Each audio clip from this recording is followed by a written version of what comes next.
Mari kita mau buka firman Tuhan. Kenaikan Tuhan Yesus Kristus ke sorga. Ini artinya pintu sorga terbuka bagi saya dan saudara.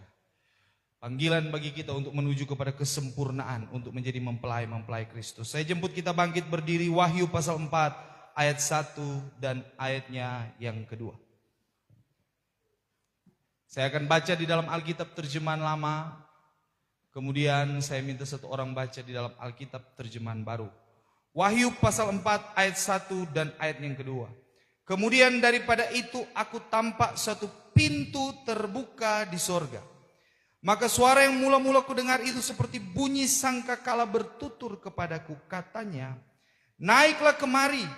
Aku menunjukkan kepadamu barang yang tak dapat tiada akan jadi kemudian kelak. Langsunglah aku digerakkan oleh Roh. Maka kelihatanlah aras terdiri di surga dan yang duduk di atas aras itu. Puji Tuhan. Silakan duduk kembali. Tolong bantu saya baca dalam Alkitab tersebut. Wahyu 4 ayat 1 dan 2 dalam terjemahan baru. Kemudian daripada itu aku melihat sesungguhnya sebuah pintu terbuka di sorga dan suara yang dahulu telah kudengar berkata kepadaku seperti bunyi sangkakala, katanya, naiklah kemari dan aku akan menunjukkan kepadamu apa yang harus terjadi sesudah ini. Ayat 2, segera aku dikuasai oleh Roh dan lihatlah sebuah tahta terdiri di surga dan di tahta itu duduk seorang. Iya. Jadi ada satu ayat yang perlu kita sorot di situ, saudara-saudara, panggilan untuk naik kemari. Kemudian dikatakan firman Tuhan, pintu sorga telah terbuka. Nah, Bapak Ibu Saudara sekalian, hari ini kita memperingati kenaikan Tuhan Yesus ke sorga. Dan perlu kita ketahui kenaikan Tuhan Yesus ke sorga itu bukan sekedar perpisahan, saudara-saudara. Melainkan itu adalah satu proklamasi kemerdekaan. Bagaimana sebagai Tuhan Yesus sebagai pembuka jalan bagi setiap orang yang percaya untuk sampai ke sorga. Ya. Kalau kita lihat Wahyu pasal 1 sampai Wahyu pasal 3, saudara-saudara. Di situ penglihatan yang Tuhan berikan kepada Yohanes itu berbicara tentang keadaan yang ada di bumi. Nasihat yang datang kepada 7 jemaat yang ada di Asia Kecil. Tetapi mulai pasal 4 sampai pasal ke-22, fokus daripada pemberitaan saat itu, saudara-saudara, fokus daripada apa yang diperlihatkan kepada Yohanes bukan lagi tentang perkara-perkara di dunia, ya. Tetapi fokusnya ditarik sampai ke atas, yaitu kepada aras atau tahta Allah. Nah, saudara-saudara, kenaikan Tuhan Yesus memastikan satu hal bagi kita apa? Pintu sorga sudah terbuka bagi saya dan saudara. Siapapun yang mau menerima dia sebagai Tuhan dan Juru Selamat, kata firman Tuhan, diberi hak untuk menjadi anak-anak Allah. Ya. Barang siapa yang percaya kepadanya, kata Tuhan, tidak akan binasa melainkan beroleh hidup yang kekal. Saudara, sebelum Tuhan Yesus Kristus mati, sebelum Tuhan Yesus Kristus bangkit dari antara orang mati, dia sudah berpesan kepada murid-murid pada waktu itu. Kita baca firman Tuhan, Yohanes pasal 14, ayat 1 sampai ayat yang ketiga.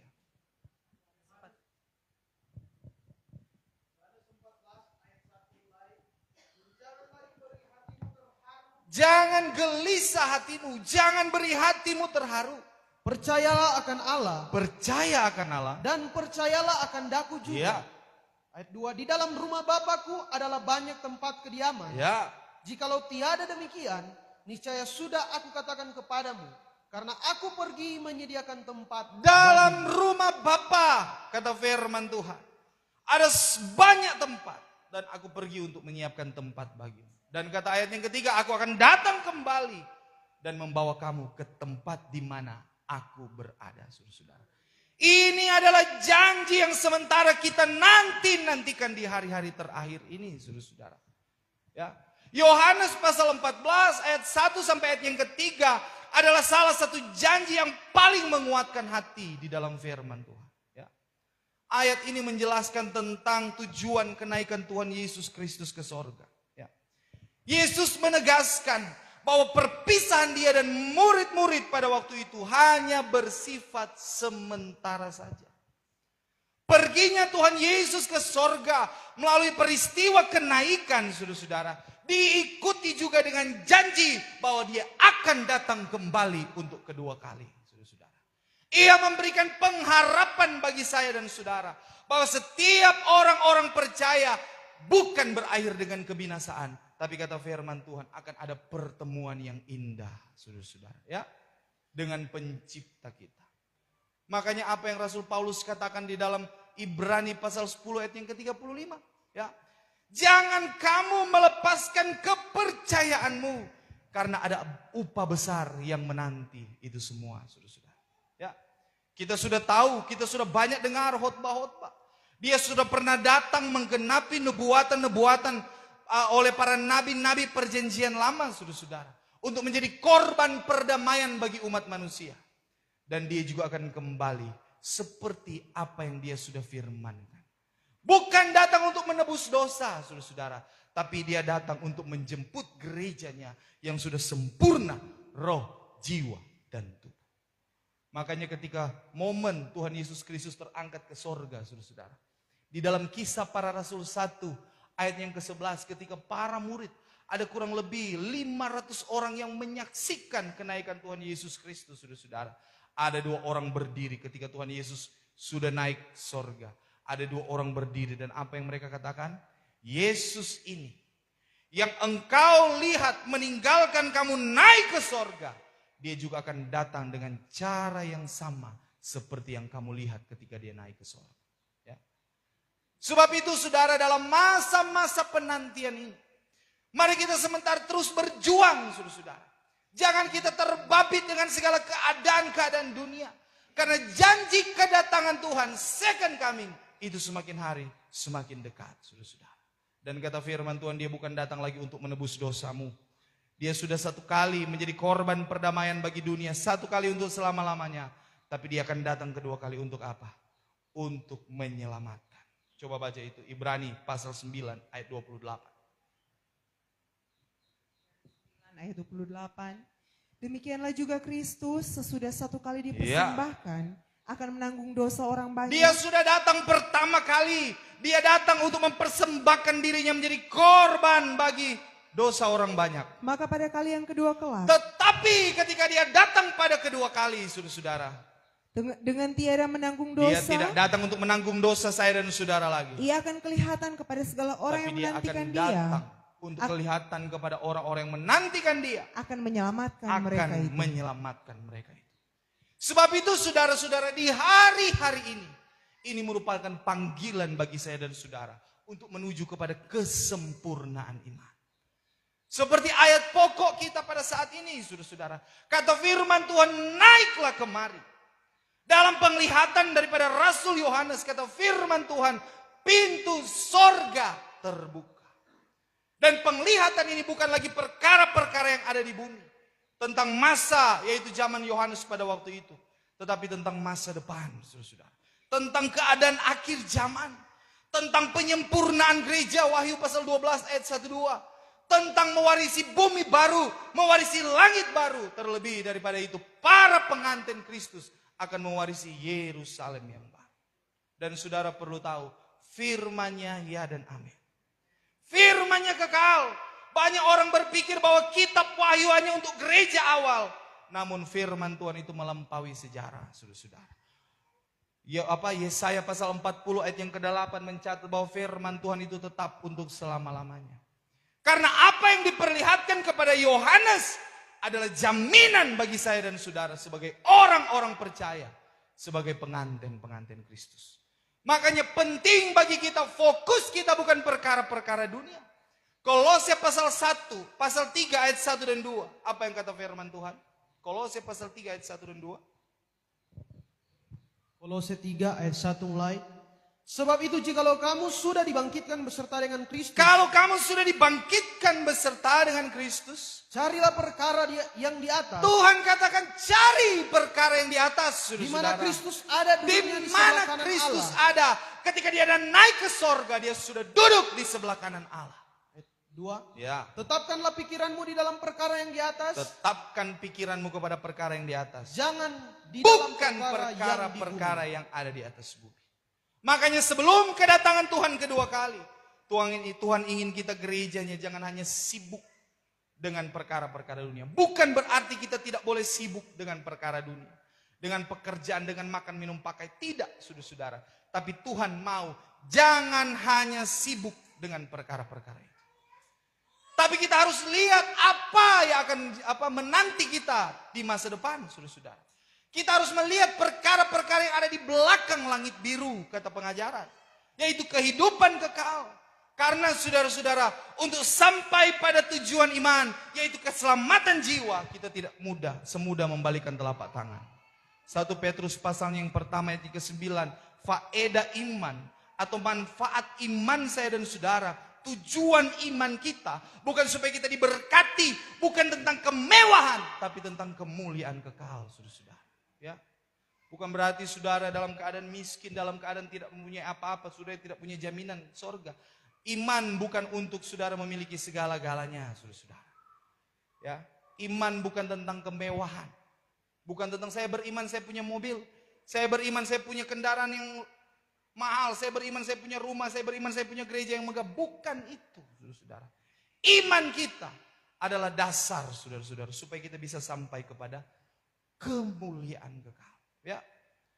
Tetapi tidak semudah membalikan telapak tangan untuk kita sampai ke sana. Ada perjuangan berat, ada proses yang tidak mudah. Apakah kita betul-betul, apakah kita berlayak mewarisi sorga, terlebih untuk menjadi istri anak domba, saudara-saudara. Lukas pasal yang ke-13 ayat yang ke-24, firman Tuhan bilang apa? Berjuanglah kamu, usahakanlah dirimu untuk masuk pada pintu yang sesak itu. Karena apa? Karena lebarlah jalan untuk menuju kepada kebinasaan. Banyak orang yang ingin masuk kepada pintu yang sesak, tetapi tidak dapat. Makanya syarat untuk kita bisa melihat kemuliaan Tuhan, bisa datang ke aras Allah, datang ke takhta Allah, sampai di surga kekal, adalah penghabisan daging, saudara-saudara. Kita lihat apa yang dikatakan di ayat yang kedua. Yohanes digerakkan atau dikuasai oleh Roh untuk menuju ke takhta Allah. Perhatikan baik-baik, saudara-saudara, bahwa yang dibawa naik ke takhta bukan tubuhnya, tetapi apa? Rohnya. Kenapa? Kata firman Tuhan, darah dan daging tidak bisa mewarisi kerajaan sorga. Karena ada keterbatasan dalam daging kita. Tubuh fana ini sudah berdosa, saudara-saudara, dan tidak sanggup menanggung kemuliaan Allah, tidak sanggup menanggung kemuliaan aras. Saudara tahu ada kisah di dalam Yesaya pasal 6 ayat yang ke-5. Coba kita baca firman Tuhan. Apa yang terjadi ketika Yesaya ada di takhta Allah? Yesaya pasal 6 ayat yang ke-5. 6 ayat yang ke-5. Lalu kataku, wahai bagiku, celaka aku, binasalah aku kelak. Aku binasa. Karena aku ini seorang yang najis bibirku. Dan aku pun duduk di antara suatu bangsa yang najis bibirnya. Maka mataku sudah melihat Raja, yaitu Tuhan seruan sekalian alam. Jadi saudara, untuk sampai kepada kemuliaan takhta itu tidak bisa kita datang dengan keadaan yang berdosa. Saudara-saudara, ya. Makanya kata Yesaya, celaka aku, binasa. Sebab aku sudah datang dan melihat Raja, yaitu Tuhan semesta. Makanya saudara, ketika Yohanes dibawa sampai ke aras, apa yang terjadi? Dia rebah. Seperti apa firman Tuhan bilang? Orang mati. Kita perlu menyadari, saudara-saudara, bahwa untuk sampai ke takhta Allah, untuk sampai kepada kemuliaan, kedagingan kita harus mati, saudara-saudara. Ya. Kolose pasal 3 ayat yang ke-5, matikanlah di dalam dirimu segala sesuatu yang duniawi. Apa itu? Percabulan, kenajisan, hawa nafsu, nafsu jahat, keserakahan. Yang kata firman Tuhan seperti penyembahan berhala. Karena untuk menuju kepada kemuliaan sorga kekal, saudara-saudara, kita tidak boleh ada cacat celah, kita tidak boleh ada kerut, saudara-saudara. Ya. Tidak boleh ada cacat celah, kata firman Tuhan. 1 Petrus pasal 1 ayat 15 sampai ayatnya yang ke-16. Petrus 1 ayat yang ke-15 mulai. melainkan sebagaimana Tuhan yang sudah memanggil kamu itu adalah kudus. Demikian juga kamu pun hendaklah kudus di dalam segala perkara Iya. kehidupanmu. Sebagaimana Tuhan yang sudah memanggil kamu, saya dan saudara dipanggil adalah Tuhan yang kudus. Demikian juga kamu harus kudus dalam segala perkara kehidupanmu, tubuh, jiwa, dan roh. Terus? 16. Sebab sudah tersurat. Karena telah tersurat, hendaklah kamu kudus. hendaklah kamu kudus. Karena aku kudus. Karena aku kudus. Ya. Kenaikan Tuhan Yesus Kristus ke sorga, saudara-saudara, adalah satu pola. Kenaikan Tuhan Yesus ke sorga adalah satu teladan bagi kita. Dia naik dalam keadaan tubuh kemuliaan yang sempurna, saudara-saudara. Ya. Apa itu tubuh kemuliaan? Tubuh kemuliaan adalah tubuh yang telah diubahkan. Makanya saudara, ketika Tuhan Yesus bangkit dari antara orang mati, siapa yang mau menyentuh dia? Maria Magdalena. Tapi Tuhan bilang, jangan dulu menyentuh aku karena aku belum naik kepada Bapa. Ya. Tubuh kemuliaan adalah tubuh yang telah diubahkan. Tubuh kemuliaan adalah tubuh yang telah menang atas dosa dan maut. Dan tubuh kemuliaan adalah tubuh yang tidak akan binasa. Ya, coba kita baca firman Tuhan. 1 Korintus pasalnya yang ke-15, ayat yang ke-50 sampai ayat yang ke-52. Apa kata firman Tuhan? 1 Korintus 15 ayat 50 mulai. Tetapi inilah aku katakan, hai Ya. saudara-saudaraku, bahwa daging dan darah tiada dapat mewarisi kerajaan Allah. Paulus bilang, saudara-saudara, sidang jemaat, darah daging tidak bisa mewarisi kerajaan surga. Dan keadaan yang akan binasa tiada mewarisi keadaan yang tiada akan Tubuh binasa. kita adalah tubuh yang akan binasa. Dari abu akan kembali ke abu. Makanya Tuhan katakan bahwa keadaan yang binasa tidak akan mewarisi keadaan yang tidak akan binasa. Terus sampai 52. Ayat 51, ingatlah aku menyatakan kepadamu suatu rahasia. Paulus katakan, aku memberitahu kepada kamu jemaat, ada rahasia. Bahwa bukan sekalian kita ini akan Ya. mati, tetapi kita sekalian akan diubahkan. Kita sekalian akan diubahkan. Artinya ada tubuh kemuliaan yang akan kita terima, saudara-saudara, ketika kita sudah sempurna roh, jiwa, dan tubuh. 52, di dalam sesaat, di dalam Tubuh sekejap kemuliaan akan diterima dalam sesaat, di dalam sekejap mata. mata, pada bunyi sangkakala yang akhir. Ya, Karena sangkakala akan berbunyi, ya. dan segala orang mati akan dibangkitkan dengan keadaan yang tiada akan binasa. Orang mati akan masuk pada kebangkitan pertama dengan tubuh yang tidak akan binasa. Dan kita akan diubahkan. Dan kita akan diubahkan. Inilah tubuh yang tidak akan binasa, saudara-saudara.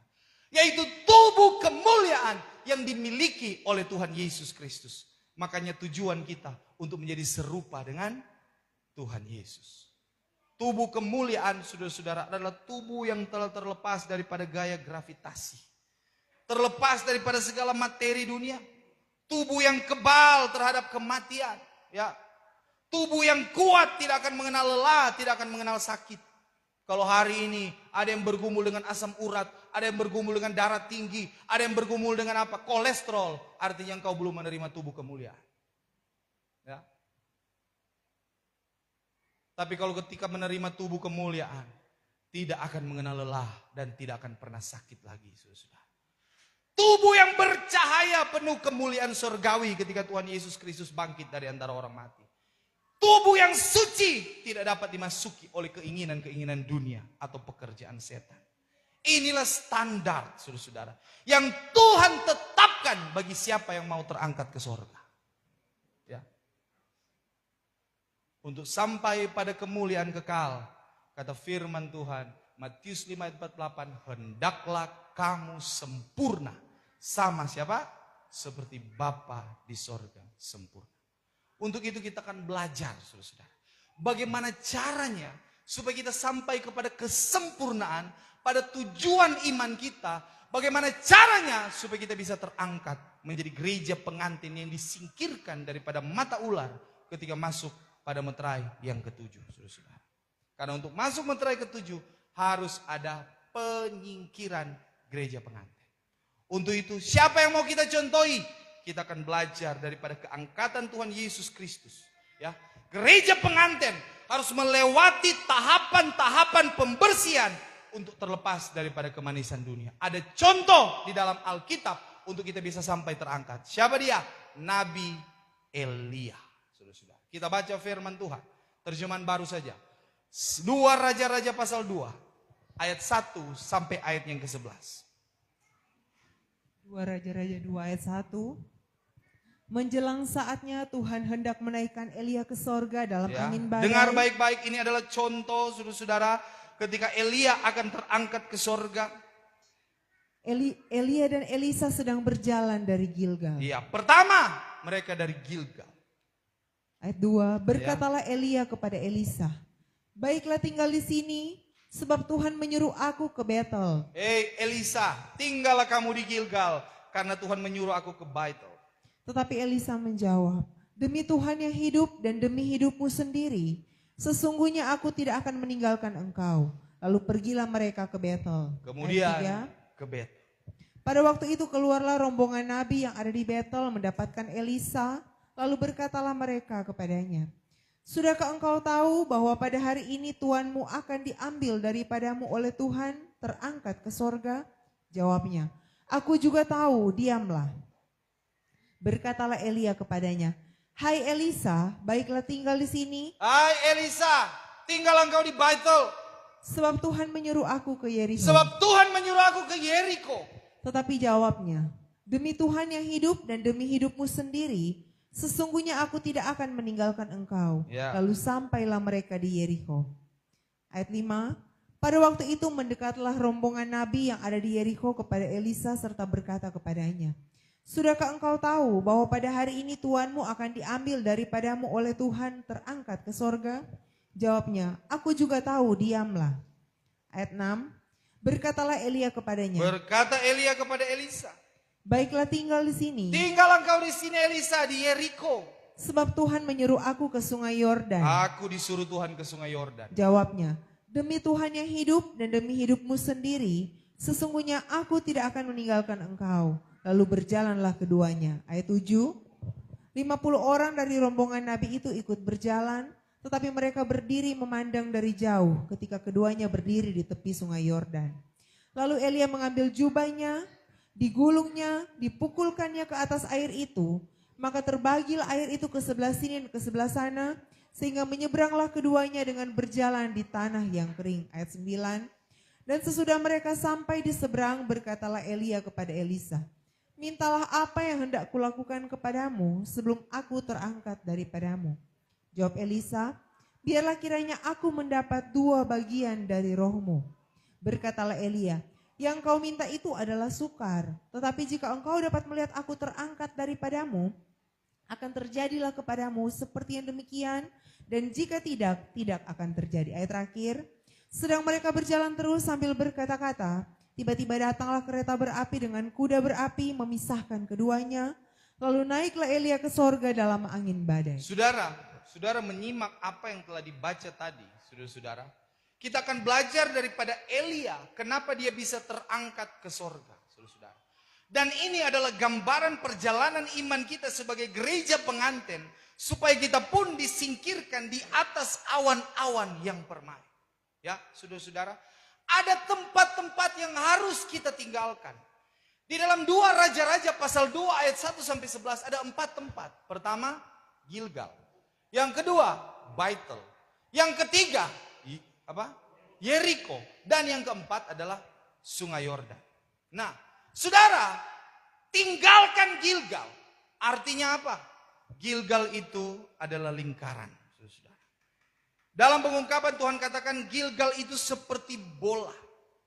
Gilgal adalah rohani yang tidak dewasa. Saudara. Gilgal adalah tanda gereja yang tidak memiliki kedewasaan rohani. Tanda gereja yang tidak memiliki kedewasaan rohani. Efesus pasal 4 ayat 1 sampai 4. Dia mudah diombang-ambingkan dengan berbagai-bagai pengajaran. Ketika ditendang ke kiri, dia akan ke kiri. Tidak ada bola tendang kiri, belok kanan, saudara-saudara. Biar Ronaldo, pasti dia tendang begini. Tidak mungkin mau ke sana tuh bola. Nah itulah rohani daripada Gilgal, saudara-saudara. Tipe gereja seperti Gilgal adalah gereja yang tidak dewasa secara rohani. Ya.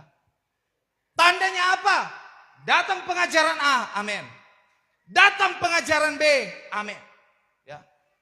Ini adalah tandanya jemaatnya masih kanak-kanak rohani. Kanak-kanak mudah disesatkan. Mereka mudah ditipu. Sehingga inilah yang membuat kebanyakan orang Kristen mudah rapuh. Ya.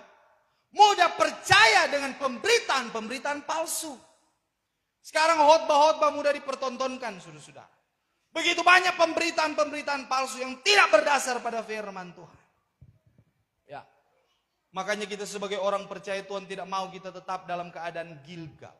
Kita tetap tinggal di Gilgal. Kita dalam keadaan apa namanya, saudara-saudara?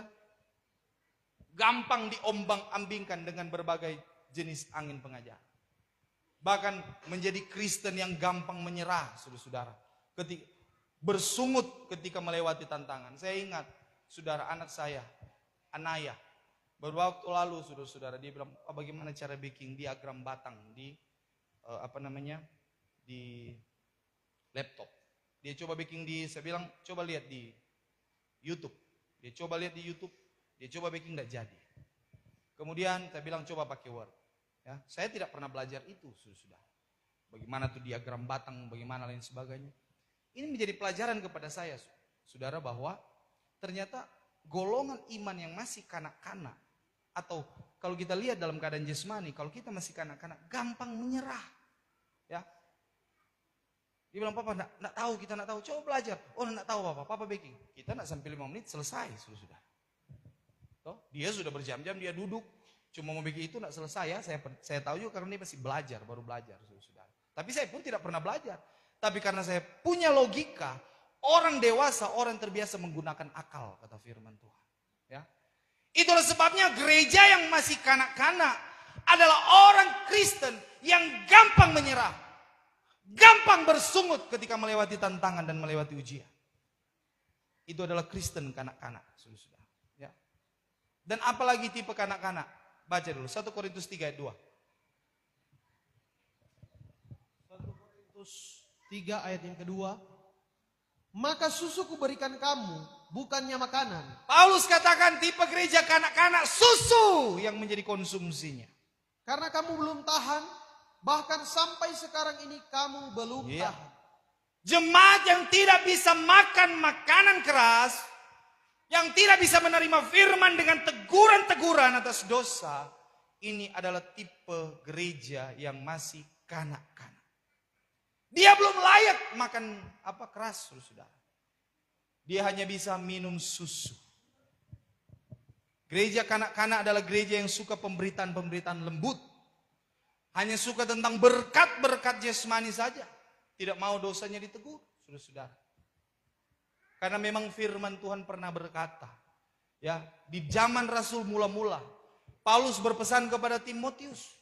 Di dalam 2 Timotius pasal yang keempat ayat 3-4 Paulus bilang, akan datang masanya hai Timotius, manakala orang-orang tidak tahan akan pengajaran yang benar. Pengajaran yang benar itu menguduskan saya dan saudara. Ya, tapi banyak orang yang tidak tahan dengan pengajaran yang benar. Tapi kata Paulus, sebab dorang telinga gatal, ya, hendak mendengar, maka dia himpunkan itu guru-guru palsu bagi dirinya.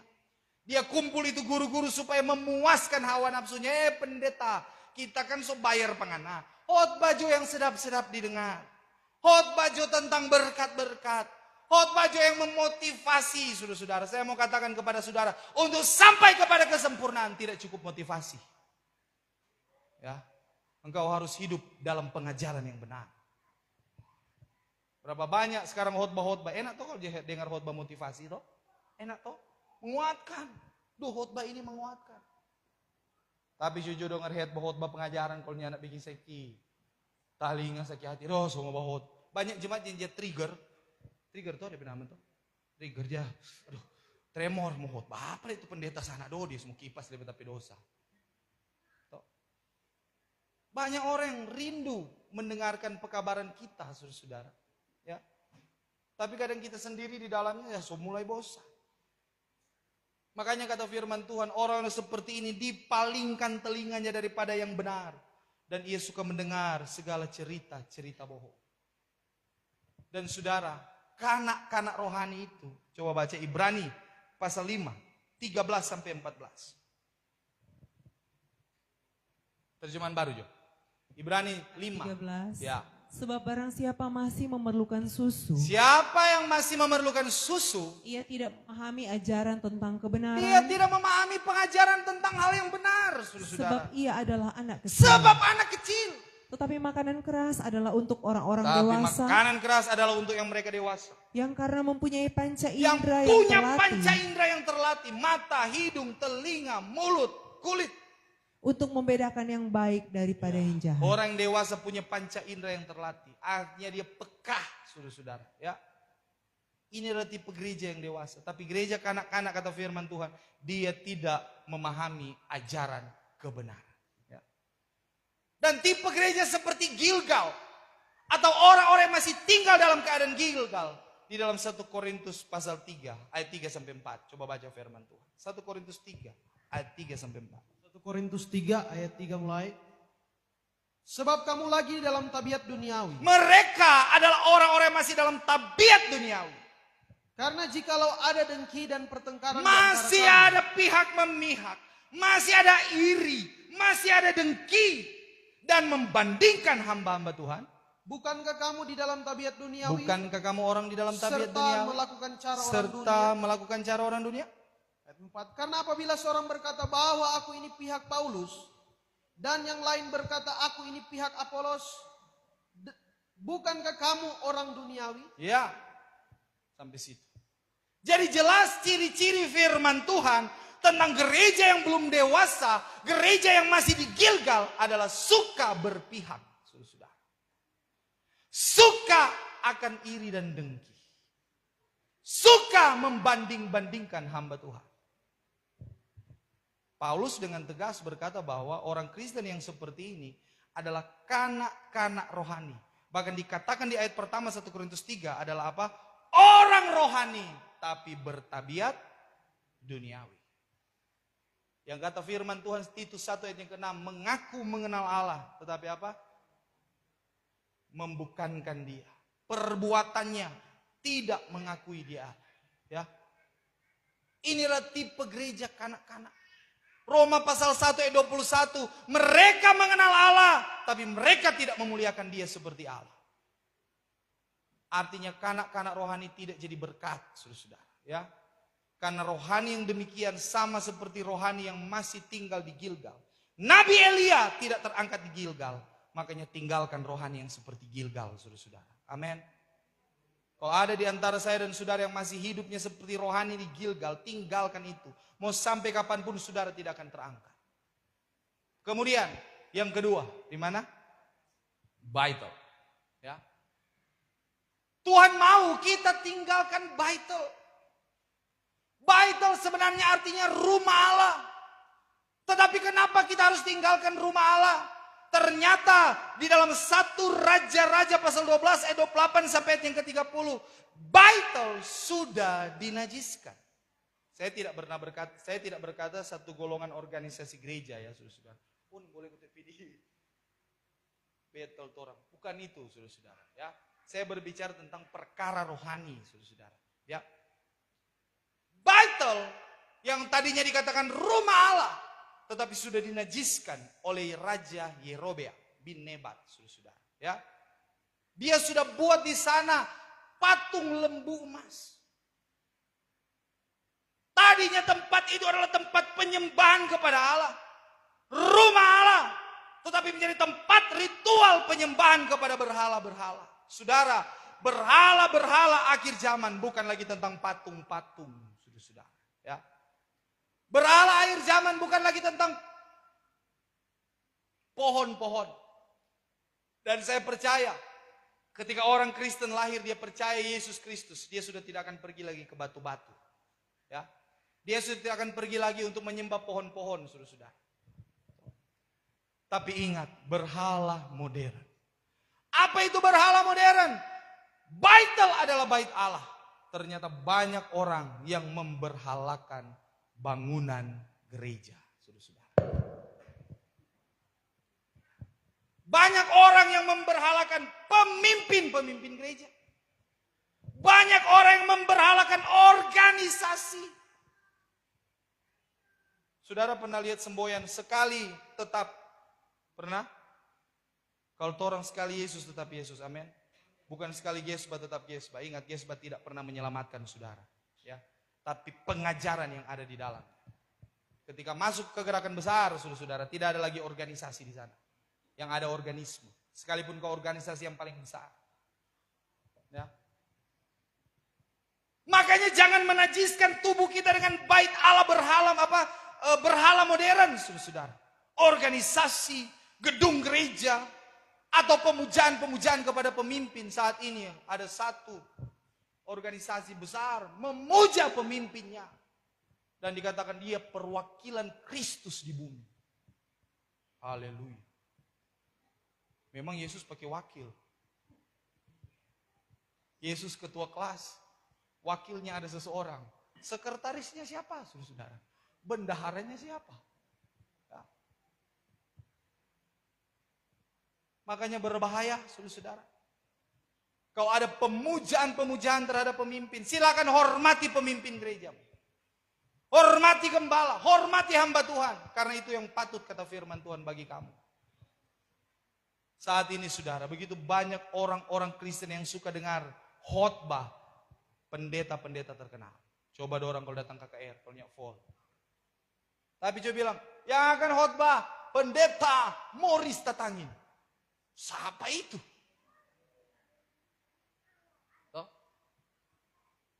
Banyak orang Kristen yang ibadah hanya karena gedung-gedung modern. Mau di GFK, panas leh. Cuma kipas angin leh. Banyak orang Kristen yang datang gereja cuma cari fasilitas di dalamnya. Saudara. Bahkan saudara saya mau katakan. Banyak hamba-hamba Tuhan yang diutus untuk melayani. Kalau gedung mewah. Kalau jemaat banyak. Puji Tuhan. Saya siap. Jadi Nana boleh melayani di Jakarta. Kami sudah siapkan gedung gereja 300 kali 300.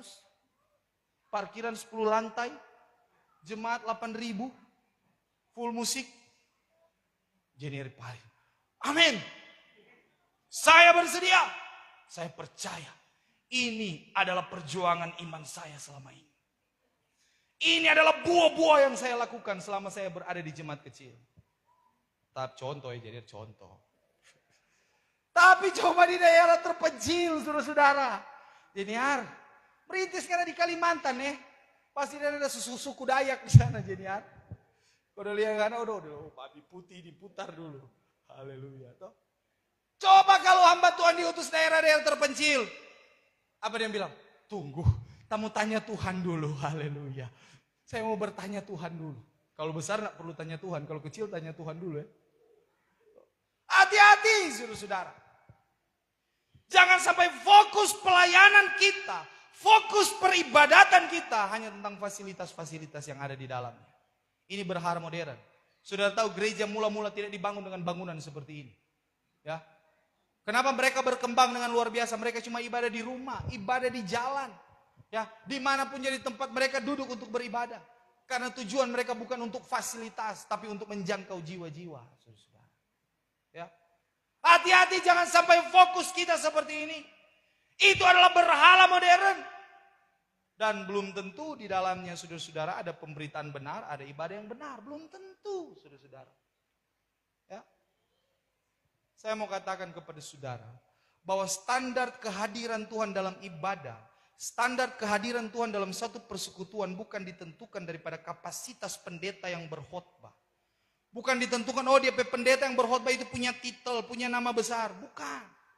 Standar kehadiran Tuhan bukan ditentukan daripada bangunan megah.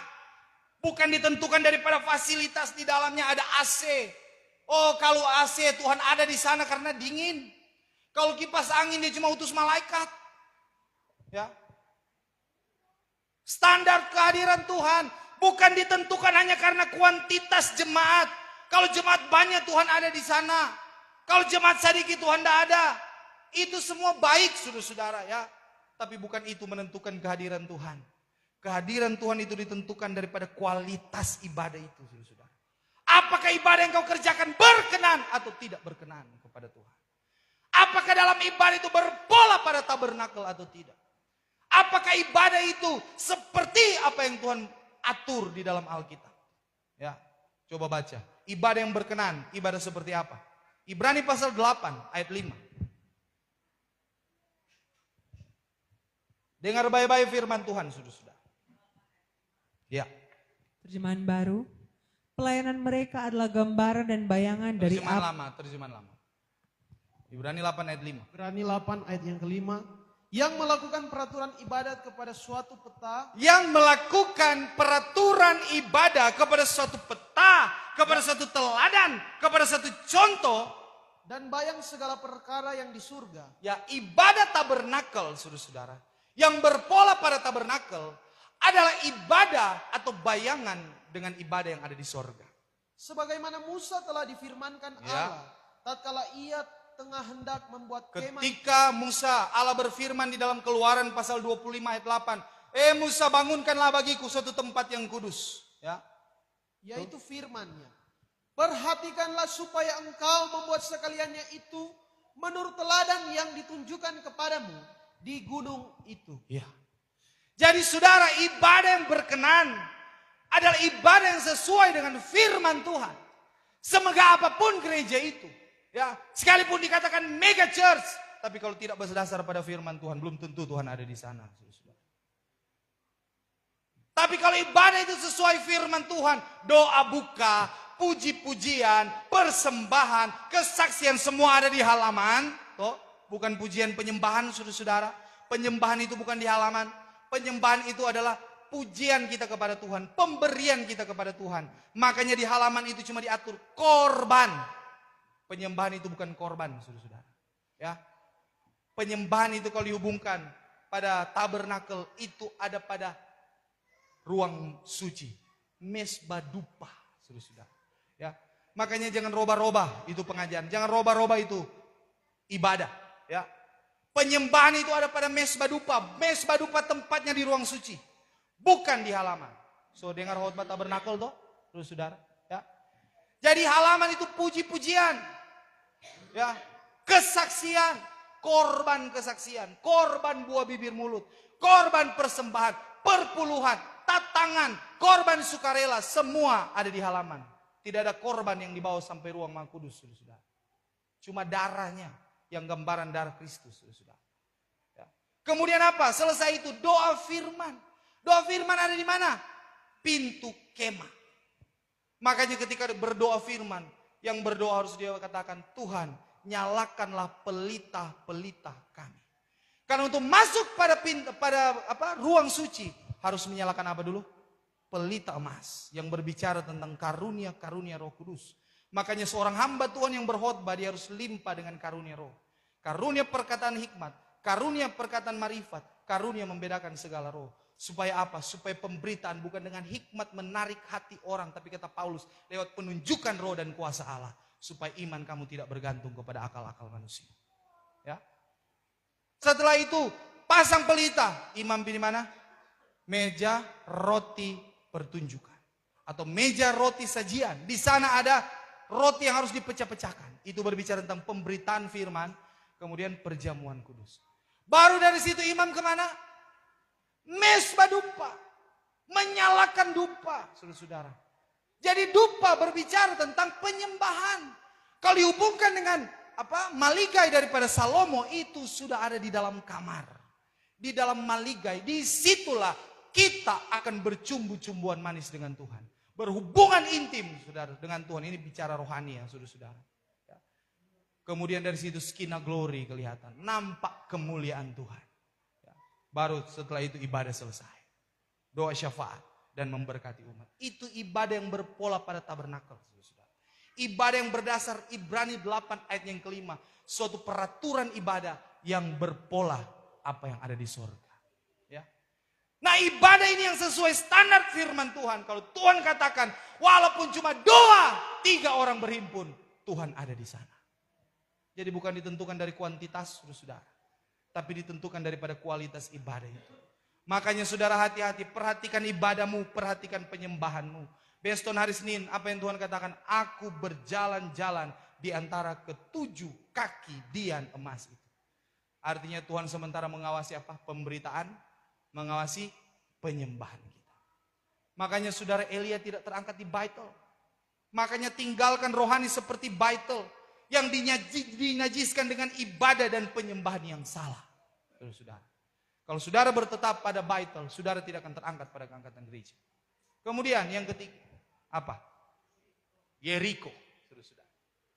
Yeriko itu berbicara tentang kemanisan-kemanisan dunia. Di Yeriko, saudara-saudara, banyak pohon kurma. Dan kurma Yeriko itu sangat manis, saudara-saudara. Kurma yang diekspor terutama, saudara-saudara. Bahkan dikatakan pengajaran di Yeriko banyak bunga-bunga. Yang berbicara tentang kemanisan-kemanisan dunia. Yeriko berbicara tentang kedagingan. Yeriko berbicara tentang cinta dunia. Yeriko berbicara tentang cinta harta dunia. Cinta akan kekayaan. Dan firman Tuhan katakan 1 Yohanes pasal yang kedua ayat 15-17. Jangan kamu mengasihi dunia dan apa yang ada di dalamnya. Ya, jikalau orang mengasihi dunia, maka kasih Bapa tidak ada di dalam orang itu.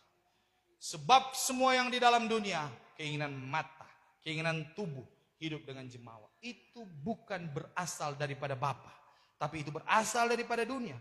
Dunia akan lenyap bersama dengan keinginannya, tetapi orang yang melakukan kehendak Allah hidup kekal selama-lamanya. Makanya saudara jangan tetap tinggal di Yeriko. Jangan tetap tinggal dalam segala kemanisan-kemanisan dunia.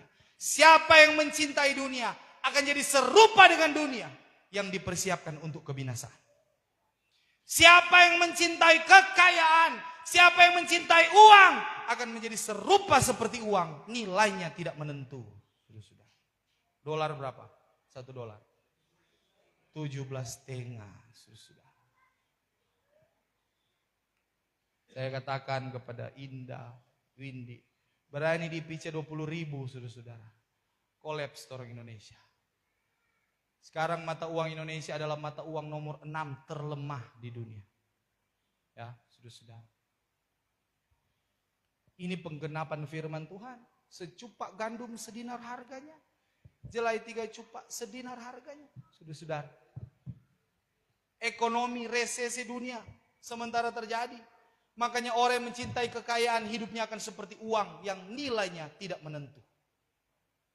Ya, tapi siapa yang mencintai Yesus, dia akan jadi serupa sama seperti Yesus. Ya. Dan saudara tahu Elia terangkat di Yeriko? Tidak, saudara-saudara.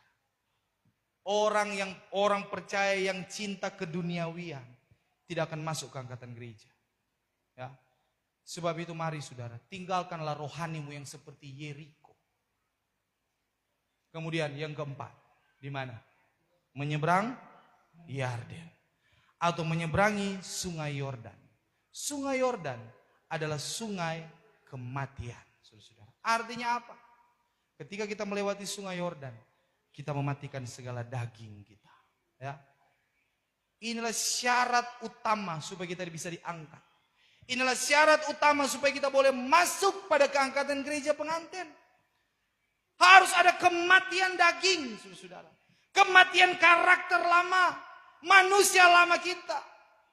Firman Allah katakan di dalam Roma 8 ayat 8. Mereka yang hidup di dalam daging tidak mungkin berkenan kepada Allah. Perbuatan hawa nafsu telah nyata. Yaitu apa? Zina, percabulan, penyembahan berhala, amarah, iri dengki, perpecahan, pertengkaran. Galatia pasal 5 ayat 19 sampai 21, saudara. Tanpa kematian daging saya dan saudara, kita tidak akan terangkat, saudara. Kita akan masuk pada benih gereja yang tertinggal, dipersiapkan masuk zaman antikris, saudara. Makanya Sungai Yordan, kalau dihubungkan dengan tabernakel, Sungai Yordan itu ada di mana? Pintu tirai. Pintu tirai artinya apa? Perobekan daging. penghukuman daging yang sempurna. Makanya kenapa orang Israel terputar-putar 40 tahun di padang belantara, ya. Ketika mereka keluar dari tanah perhambaan Mesir, ya.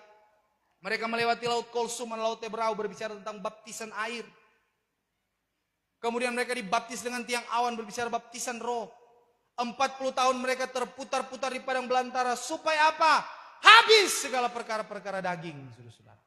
Habis segala perkara-perkara di Mesir. Barulah mereka tiba di mana? Sungai Yordan. Untuk masuk tanah perjanjian harus lewati Sungai Yordan. Ya, artinya kematian daging. Makanya itu tabernakel, saudara-saudara.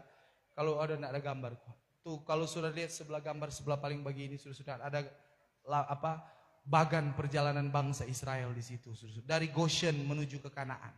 Ya, di situ ada Sungai Yordan, artinya kematian daging. Kita harus matikan daging kita, saudara-saudara, supaya kita bisa menerima perjanjian itu. Ya, karena ketika hari Tuhan itu tiba, saudara-saudara, hari yang ke-900 berapa? Hari 900 berapa? 80 di kegerakan besar, saudara. Kita akan disempurnakan. Tetapi ingat, untuk sampai kepada kesempurnaan tidak cukup lahir baru daripada air dan roh. Tidak cukup karunia-karunia roh. Tidak cukup jawatan. Tapi harus yang paling terakhir apa? Buah-buah roh, saudara. Buah-buah roh adalah lambang penghukuman daging yang sempurna. Nanti ketika kegerakan besar itu tiba, barulah di situ Tuhan akan menyempurnakan saya dan saudara. 1 Tesalonika 5 ayat 23-24. Allah sendiri pohon selamat akan menguduskan kiranya kamu dengan sempurnanya. Segenap roh, jiwa dan tubuh akan terpelihara. Tidak bercacat celah pada masa kedatangan Tuhan Yesus Kristus kedua kali. Ya. Makanya tujuan Tuhan Yesus naik ke sorga. Kita sudah tahu. Tadi sudah dibaca Yohanes pasal 14 ayat 2. Dia pergi untuk apa? Menyiapkan tempat bagi saya dan saudara. Kenaikan Tuhan Yesus ke sorga memastikan bahwa saya dan saudara punya rumah di sana. Amin. Mungkin saat ini rumah saudara masih kredit, masih kontrak, saudara-saudara. Tapi saudara punya rumah yang kekal, yang tidak akan dirusak oleh apapun itu. Makanya selagi di dunia, perjuangkan, saudara-saudara.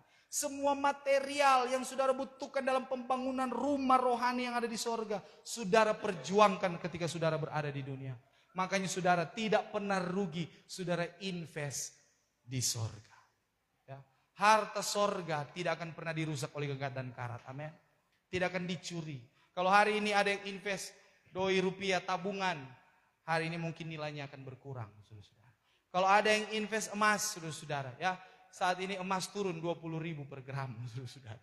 Ya, dari waktu kemarin berapa? 3,6 ya, 3,6, 3,7, 3,2. Tapi sekarang sudah jadi 2,7, saudara-saudara. Ya, nilainya fluktuatif, saudara-saudara. Kita tidak bisa pastikan. Tetapi yang menjadi kepastian ketika saudara menyimpan harta di sorga. Ya. Rumah yang Tuhan siapkan, Tuhan bilang, di mana aku berada, di situ kamu berada. Amin. Namun tempat itu tidak diberikan cuma-cuma, saudara-saudara. Tidak cuma bilang, ada itu itik rumah di surga. Ada.